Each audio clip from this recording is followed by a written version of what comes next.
Yeah, jump shop because in the building. More gawing kakaiba, double stand up. Jump shop because... Good day mga boss, welcome back sa panibagong video. Bale, sa araw na to may magpapakabit sa atin ng isang custom decals ng Honda CRF 300L.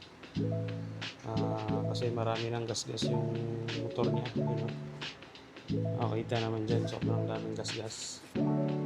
Bale, all decals to, halos lahat ng cover natatabunan ng sticker. Yung custom design ni Sir is White Tiger na Thailand concept at susubukan natin yung gayahin. So tara, tapusin natin yung video. Bali, ito yung design ni Sir, White Tiger concept na Thailand yata yung character na to.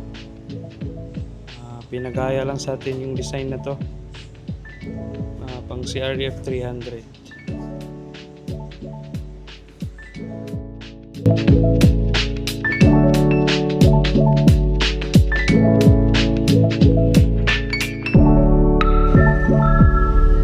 Yun, ito na yung sticker ni Sir na Thailand concept na CRF 300.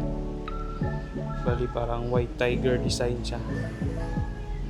At saka yung motor pala ni Sir na CRF 300, parang bagong model to. Kasi yung side cover niya parang naiba ng konti. Yung part na to, diretso to eh. Dati sa naunang CRF 300 dito. Ngayon parang putol siya at may pero parang parehas lang naman ang sukat. May putol lang siya dito. Yan, ito yung design.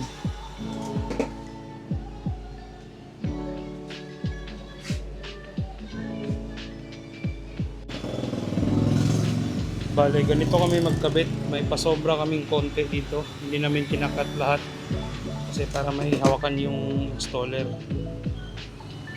para hindi siya mahirapan magkabit. Mas madali kasi ikabit pag ganito eh. May hawakan ka sa isang dulo.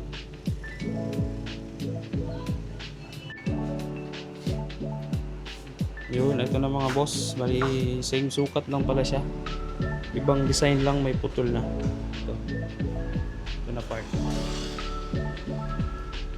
Yan yung Tiger concept. Tsaka yun, may magpapakabit na naman na XR 200. Mamaya pagkatapos na ito.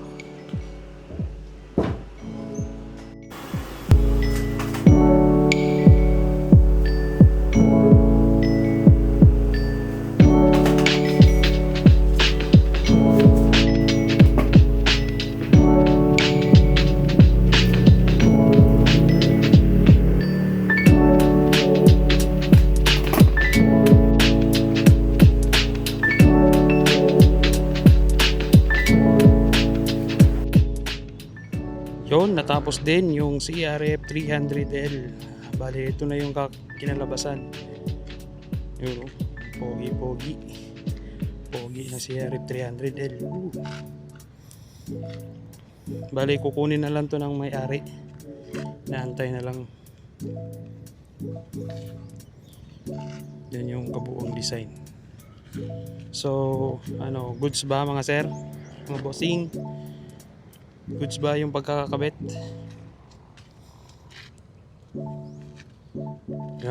Montage muna natin.